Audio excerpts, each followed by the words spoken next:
Bueno, José Busllón, profesor de historia e historiador. Profesor de historia. Sí dedicado a la investigación histórica, pero bueno, me defino como lo que comúnmente hago, docente de historia. Bien. Bueno, nosotros hoy te convocamos para hablar un poquito más sobre el desembarco de los 33 orientales y bueno, queríamos saber un poco una visión distinta de la historia, ¿no? Una visión más humanista o más con una perspectiva hoy en el tiempo. Bueno, pregunto. ¿Querés que te pregunte o vos querés desarrollar? Como quieras. Yo tengo algunas preguntas. Dale, vos pregunta. Por ejemplo, ¿qué sucedía en la región antes del desembarco de 1825? Sí, antes del desembarco el contexto era un contexto donde desde 1810, 1811, en función de que los españoles ahora estaban dominados por los franceses, y eso implicaba que habían perdido la posesión sobre estas tierras, las tierras de América, que compartían con Brasil, con el Imperio de Portugal en realidad, se generó acá toda una disyuntiva si estas tierras pertenecerían entonces a Francia. De hecho vinieron emisarios franceses a hacerlo saber, no les fue muy bien. Si todavía seguía perteneciendo a España, y si todavía seguía perteneciendo a España, había un elemento interesante y era el siguiente.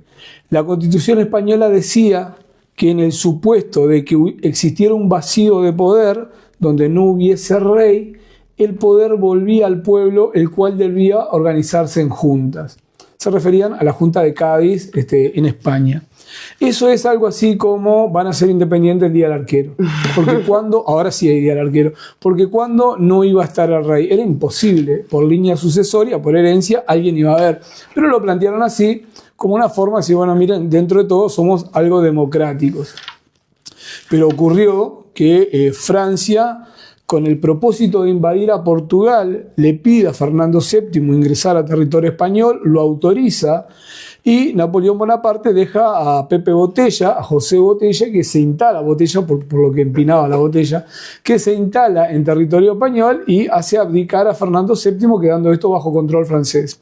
Por lo tanto, una de las interpretaciones que se hizo en el Río de la Plata es, si en el reino el poder vuelve a las juntas, nosotros acá somos un virreinato, pero tenemos una estructura jurídica asimilada a la estructura de la península. ¿Por qué razón acá no podemos constituirnos en junta? Y ahí es que se constituye la Junta de Buenos Aires. Una primera junta con intenciones de respaldar a España, pero muy subterfugiamente de generar una independencia. Una junta de clara orientación masónica, con principios que iban en ese sentido, una masonería que ya había triunfado en 1789 y que estaba haciendo todavía de las suyas en Francia. Por lo tanto, el impulso era muy fuerte también en esta región. Es ahí incluso donde la primera junta, presidida por Mariano Moreno, lo convoca a Artigas a participar, no por la condición de masón, sino por la condición de soldado conocedor de la campaña. Esa primera junta después tiene algún traspié, asume la segunda junta, que deja un poco de lado a Artigas, y el dejar de lado a Artigas, porque profesaba una idea de estructura y organización política federal y no centralista como lo quería Buenos Aires, hace que Buenos Aires prefiera que ganen territorio los portugueses a costa de perder el proyecto que tenían en la provincia oriental como una provincia más. Y así es que los portugueses se hacen de este territorio. Por lo tanto, ese contexto previo que vos preguntabas hoy es un contexto previo que nos agarra con un Buenos Aires reclamando la soberanía para España, pero subterfugiamente pensando en un proyecto independentista, prefiriendo amputar la provincia oriental y dejar de lado a Artigas, aunque sea perdiendo para los portugueses, pero sacarse ese problema que para ellos era el mal mayor, porque había una cosa: si lo sacamos a Artigas y perdemos este territorio, decía Buenos Aires, perdemos el territorio, pero ese germen de la idea de la autonomía no se va a seguir expandiendo. Entonces era preferible perder esta parte, pero que el germen no se siguiera expandiendo, y aunque fuera perderlo para Portugal. Y así es que acá se instala la dominación luso-brasileña, primero luso por los portugueses, después cuando se independiza Brasil de Portugal, ahí entonces queda a mano de Brasil. Aunque Brasil tiene ahí, y ya nos estamos aproximando al contexto más próximo, algunas confrontaciones, porque una vez que Brasil se independiza de Portugal, ¿de quién es este territorio, por ejemplo, de la provincia oriental? ¿Es portugués o es brasilero? La dominación acá era brasilera. Y ahí es que Lecor comienza algunas confrontaciones con otros caudillos portugueses, y eso hace pensar a Juan Manuel Lavalleja, que integrante él de la logia de los caballeros orientales, otra vez la masonería metida en el medio, podrían generar una independencia en este lugar. Era un buen momento. Así lo inicia Juan Manuel Lavalleja, pero fracasan y debe refugiarse en Buenos Aires. Y ahí comienza la gestación de esto, ¿no? Bueno, exacto. ¿Qué motivó, justamente la segunda pregunta es, ¿qué motivó a Lavalleja a iniciar esta expedición? Bueno, primero era, porque vamos a plantearlo en estos términos, no había una cuestión de independencia para forjar una nueva nación. Había una cuestión, si se quiere, de nostalgia, o sea, no era tanto el antibrasilerismo, sino una nostalgia a aquellos momentos donde prosperó las provincias de la Unión. Fíjate que acá estamos hablando posterior a 1816. 1816 el Congreso de Tucumán había declarado que todas las provincias unidas del Río de la Plata ahora eran la Argentina. Entonces acá había una nostalgia a esa unión, a esa Argentina que había existido, más que querer crear algo nuevo. Porque ¿qué pasa? La historiografía toma este hecho como uno de los puntos importantes en el camino del proceso a la independencia. Y en realidad esto lo que engendraba era lo que yo te decía, un sentimiento nostalgioso de volver a la Unión, no de crear algo nuevo, sí de sacarse de encima a los brasileros. Exacto. Por parte de gente que ya no comulgaba con aquella segunda Junta de Mayo. Entonces ese es uno de los intereses de Lavalleja, ¿no? Un plan también de la masonería. Exacto, muy metida, ¿no? Muy metida y planificando, y ahora lo vamos a ver de qué manera. Y a su vez también defender el interés de capitales ingleses que en estas tierras tenían ganado, territorio, saladeros que también tenían en Buenos Aires y que se le dificultaba desarrollar su producción con los brasileros en el lugar. Esta tierra sin ningún provecho, sin ningún valor en un momento, se descubrió que sí lo tenía en cuanto, por ejemplo, a las condiciones naturales y a las pasturas. Los brasileros se morían por este territorio porque decía que con las pasturas que había, sus animales iban a ser más gordos, más peso, mejor carne. Lo mismo ya lo sabían los ingleses. Entonces, esos ingleses que estaban, por ejemplo, Pedro Trapani, descendiente, que los Stirling, que estaban en Buenos Aires, querían recuperar estas tierras para desarrollar la actividad ganadera y saladeril, que mientras estuviera o Brasil o Portugal no lo iban a poder hacer. Entonces es ahí donde desde Buenos Aires se financia la campaña. Se financia con dinero, se financia con armas, se financia con recursos. Un apoyo total de parte de la Argentina. Argentina en ese momento tenía un gobierno unitario. Los unitarios apoyaron a Lavalleja igual, porque en esa concepción unitaria no les servía que Brasil estuviera acá. Aunque lo apoyaban, no lo hacían explícitamente, no salían a contarlo a los cuatro vientos porque tenían miedo a Brasil. Había caudillos federales, como por ejemplo Rosas, Dorrego, que apoyaron la campaña, ellos sí más abiertamente. Y fíjate acá la conjunción, porque federales y unitarios en Argentina es como blancos y colorados en Uruguay, irreconciliables en esos tiempos. Ahora en este momento, federales y unitarios también irreconciliables. Sin embargo, el gobierno unitario aceptaba el apoyo federal y es así que permitió que se generaran muchas reuniones que se llevaron adelante en puertos, barracones, ensaladeros, para planear ese ingreso a la provincia oriental. Bien. Bueno, muchas veces se dice que no eran ni orientales ni 33 exactamente. Exacto. Y mi pregunta siguiente es, ¿quiénes eran realmente los llamados 33? Y eran brasileros, además, unos cuantos. Mirá, sí, no eran 33, hay una cuestión de sentido común. En el territorio, porque Lecor, al mando de Brasil, tiene algunos problemas por lo que yo te decía, las luchas con Portugal, pero después entra triunfalmente a Montevideo y desde ese momento, de esa entrada triunfal, en el 23 y en el 24, genera un ejército de 2.000, 2.500 personas. Un ejército que estaba para, obviamente, defender las posesiones, pero atacar si fuera necesario. Entonces pensemos, 33 orientales derrocaron a 2.500 es difícil. Es muy difícil. Si esto fuera un partido de fútbol, sería 3 contra 11. Imposible. Ahora, ¿qué pasa? 33 es un número simbólico de la masonería. En el rito escocés antiguo y aceptado, 33 es el grado máximo. Quienes estuvieron a la cabeza de la masonería, Lavalleja, Trapani, Olive, eran de connotación masónica. Fue el elemento simbólico que le pusieron de nombre justamente para explicar qué se trataba, o para dar a conocer a quien que pudiera entenderlo, que se trataba de una cruzada masónica. Habían paraguayos, bolivianos, habían, bueno, obviamente, argentinos y habían brasileros. ¿Por qué habían brasileros? Porque el escuadrón pernambucano, que profesaba ideales liberales, democráticos, como lo profesaba la masonería, convencido, y acá entra el papel de una mujer que es fundamental, doña Josefa Oribe, hermana de Manuel Oribe, convenció a través de sus argumentos al batallón pernambucano de que se volcara a la lucha. Entonces ya no son los 33 que cruzaron en la barca al territorio de la provincia oriental. Ya además es el batallón pernambucano con unos cuantos efectivos. O sea, se les dio vuelta parte de la tropa a los brasileros. Pero además, nosotros hablamos de la incursión del 19 de abril. Pero ya desde el 2 de abril, incluso tenemos alguna duda si entre el 10 y el 11 no hubo otra incursión, se dio que estos conjurados en Buenos Aires cruzan a este territorio para proveerse de no solamente caballos, que eran el medio de transporte, soldados y armas en el lugar. Y cuando se da la cruzada del 19, lo que hacen es integrarse a los que ya estaban. Claro. O sea que los que cruzan el 19 son los que se van a poner a la cabeza. A la cabeza.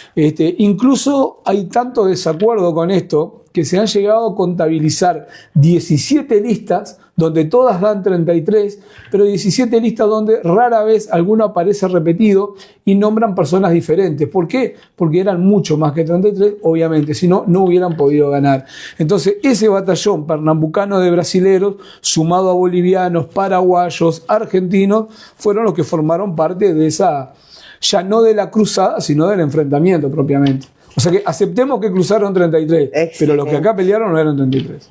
Muy bien. Bueno, esto es uno de los mitos. ¿Hay algún otro mito en torno o ha cambiado la interpretación histórica de este hecho? O sea que no ha cambiado mucho porque no se la ve en una línea de pensamiento crítico.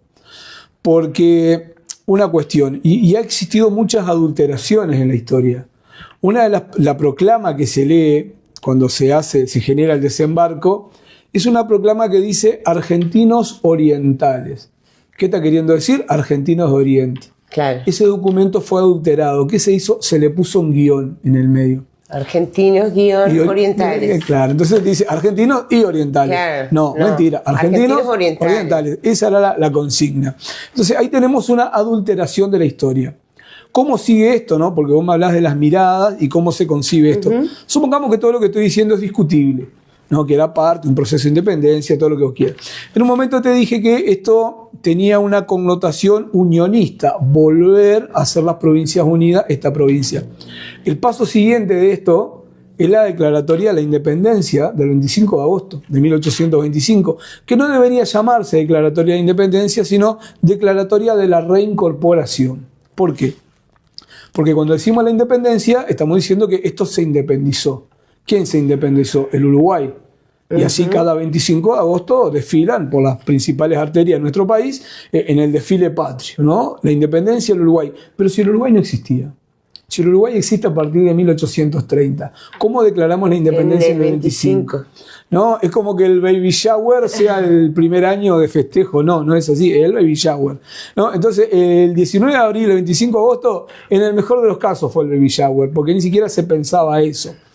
Incluso cuando vamos a la declaratoria de independencia, en el artículo 1 dice, declárese irritos nulos y suelto todos los vínculos que nos unen. Y en el artículo número 2 dice, declárese la reincorporación de esta provincia a las demás del mismo nombre. ¿Cuáles son? Las provincias unidas del Río de la Plata, que como decíamos hoy, por Congreso de Tucumán de 1816, eran Argentina. Entonces, Este 19 de abril, la Cruzada Libertadora nos lleva al 25 de agosto y el 25 de agosto declaramos que nuevamente podemos ser argentinos. Incluso Juan Manuel Lavalleja, porque se hace un comunicado que se envía a la Junta Porteña, cuando recibe la aprobación de la Junta Porteña, festeja, lo celebra y dice: se han cumplido nuestros más nobles anhelos, volvimos a ser argentinos. ¿Cómo? Y lo dice expresamente. Entonces, yo no sé qué tanto se equivocó Cristina Fernández cuando dijo: aquel Artigas que quiso ser argentino y no lo dejamos. Generó un revuelo bárbaro, pero yo creo que errada no estaba. No estaba, ¿no? Tenía por lo menos fuentes buenas. Tenía fuente y fundamento. Un dato anecdótico, además de la tergiversación de la historia malintencionadamente.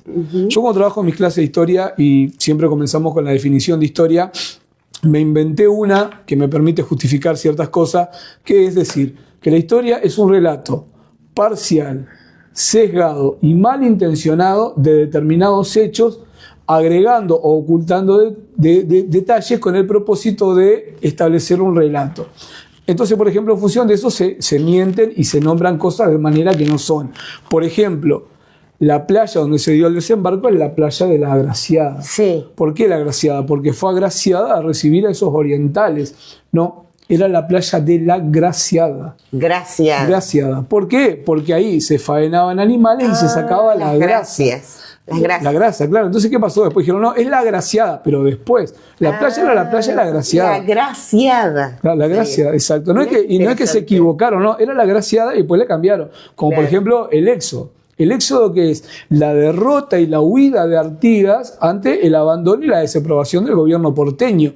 ¿Cómo le llamaron? El éxodo. Una referencia bíblica que habla de un pueblo siguiendo a un profeta, a un caudillo, y en realidad no lo era. La forma más certera es la redota, que redota en el gaucho, lo que está queriendo decir es la derrota. O sea, seguimos al derrotado. Claramente. Pero ahí ves cómo la historia se adultera, incluso poniéndole nombres rimbombantes a hechos y lugares que no los tienen. Eso se llama anacronismo. Otorgar nombres y mencionar sucesos que no ocurrieron o que están fuera del tiempo. La historia uruguaya, por donde la mire, es una historia anacrónica. Muy bien. Bueno, para cerrar, ¿no? ¿El desembarco de los 33 orientales sigue siendo clave para entender la historia del Uruguay? No. ¿No? No, porque ¿qué pasó? Yo te hablaba hoy de una historia construida desde la masonería. En el gobierno de Máximo Santos, que le sigue al gobierno del coronel Latorre, masón Santos, tenían un grave problema que eran los enfrentamientos civiles. Entonces, ¿qué hacemos? Porque el Uruguay estaba dividido entre blancos y colorados. Bueno, busquemos a alguien que estuviera antes, que fuera un elemento aglutinador. ¿Quién? Artigas. Y ahí se empieza a recrear la historia de un Artigas que no se sabía ni cómo era, ¿no? Le encargan a Blanes que retratara a Artigas y Blanes se vale de algunos documentos, comentarios, relatos, y ahí más o menos dibuja lo que sería Artigas. El mismo Blanes que hizo el cuadro de los 33. Sí. El cuadro de los 33 es posterior a este cuadro, sí, de Josefa Palacios, que muestra el momento donde juramentan la instancia en que van a llevar adelante, mucho menos cargada de emoción que lo hace Blanes. En el cuadro de Blanes puede verse incluso algunos con el pantalón remangado de un lado y la camisa desprendida del otro, y uno se preguntará, bueno, claro, bajaron y en los matorrales la ropa le hizo así. No, así es como se lleva adelante el ritual de iniciación en la masonería, con una pierna descorrida y con una parte de la camisa también descorrida y remangada. Entonces introdujo elementos simbólicos en el cuadro. Entonces esta es la historia que quiso contar la masonería, que el máximo santo masón lo toma al hermano masón Blanes, que retracta todo esto y se construye la historia desde la masonería. ¿Cuál creo que es objetivamente y demostrablemente el momento donde el Uruguay se configura como tal o se empieza a pensar como tal? Convención Preliminar de Paz de 1828. Porque ahí los ingleses, cansados, porque esto no es el final, los brasileños no se dan por vencidos y en el 26 atacan, entonces los ingleses, cansados de esas idas y venidas, plantean obligan a Dorrego, presidente de Argentina en ese momento, con la Marina de Guerra apuntando sus cañones a la Casa de Gobierno, a que acepte renunciar a estas tierras. Brasil tenía algunos problemas porque ahora además se le querían independizar los riograndenses, entonces no querían sumar un problema más, aceptan renunciar y ahí se firma la Convención Preliminar de Paz en el 28, que quien la impulsa es Lord Ponsonby, que andaba por estas tierras pagando el haber sido el amante de la esposa del rey. El rey lo mandó para acá, que era como mandarlo a la punta de África para que nadie se entere. Y él logra crear el Uruguay, crea Bélgica también. Y en un momento le manda una carta al rey Jorge IV, tiene el tupé de mandarle una carta, y le dice, mire, acá he creado un país para que usted haga de él tal cual ustedes quieren. ¿Por qué? ¿Qué querían los ingleses? Querían llegar al Mato Grosso para negociar con los brasileros, pero llegar al Mato Grosso por el océano, por cualquiera de los dos, era muy complicado, tenían que atravesar la selva. Lo mejor era ingresar por el río de la Plata y subir por el Uruguay.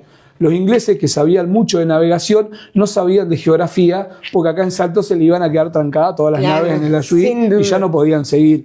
Pero el río Uruguay, al pasar a ser un río internacional, los iba a habilitar, de acuerdo a los tratados de navegación, a ingresar al lugar. Entonces, los ingleses, eso no lo sabían todavía, impulsan para que esto sea un país. Y ahí nace el país, a las apuradas. Porque nace un país que no tiene nombre. Buscando otras cosas. Buscando otras cosas, establecer el negocio. Nacemos como país sin nombre porque somos la República Oriental del Río Uruguay. Al oriente de... Claro, una descripción geográfica, pero también jurídica. Somos república, tenemos división de poderes, constitución, estamos en tal lugar, no tenemos nombre. Nacimos a las apuradas y para nuestra constitución fue un recorte y pegue de otras constituciones, de la chilena, la española, de la Declaración de Derechos del Hombre Ciudadano de Francia, que si nos tomamos el trabajo de comparar la constitución con la declaración, prácticamente es un copy-pegue. Entonces ahí nacimos a las apuradas por obra e iniciativa de los ingleses en un proyecto que no era el de Artigas, ¿no? Porque muchos dicen, se concretó el anhelo de Artigas. No, si cuando Artigas le dijeron, primero lo llamaron después de la cruzada que se plegara, no se quiso plegar. Lo llamaron en 1830 y no se quiso plegar. ¿Qué quedó haciendo Artigas? Quedó dirigiendo el ejército paraguayo del dictador Gaspar Rodríguez de Francia, con cual él había confrontado en su momento. Entonces, la historia del Uruguay, podemos decir que no es todo ese largo proceso de vaivenes, de derroteros, sino que es desde el proyecto inglés de 1828, que después los ingleses, porque nacimos provisoriamente, ¿no? Iban a ver qué tanto podíamos, era un nacimiento tutelado, pero cuando vieron que esto era terrible, que era una matanza, que no valía la pena, ahí se desentendieron y esa convención preliminar de paz quedó definitiva. Y ahí nacimos nosotros y acá andamos a la vuelta tratando de encontrar todavía nuestra identidad, que la tenemos, pero no en base a estos valores inventados. Exactamente, la fuimos construyendo. Exacto. Fíjate que el derecho, la lucha por las libertades de las mujeres, de la población afrodescendiente, de los pobladores originarios, el no al autoritarismo, todos esos elementos nos conforman. Yo hoy comentaba esto en una clase de formación docente y decía lo siguiente, porque salió el tema hablando de historiografía. Esto es igual que la relación que uno tiene con su padre. Tu padre es el ídolo en los primeros años. Artigas era el ídolo. Exacto, sí, sí. Después tu padre ya tiene cosas a cuestionar cuando sos adolescente, ¿no? Incluso al punto de que es todo lo malo. A veces puede ser todo lo contrario. Exacto, sí. Pero después que avanzás, vos decís, mirá, tenía cosas negativas, pero tiene cosas buenas. Nosotros como país creo que tenemos que dar ese paso, de decir, no es todo lo malo, no es todo lo bueno idealizado, hemos construido identidad, pero identidad real en base a los elementos que planteamos, que sí nos deben hacer sentir uruguayos. La torta frita y el mate no necesariamente. Muchas gracias. Bueno, a ustedes. Gracias por venir.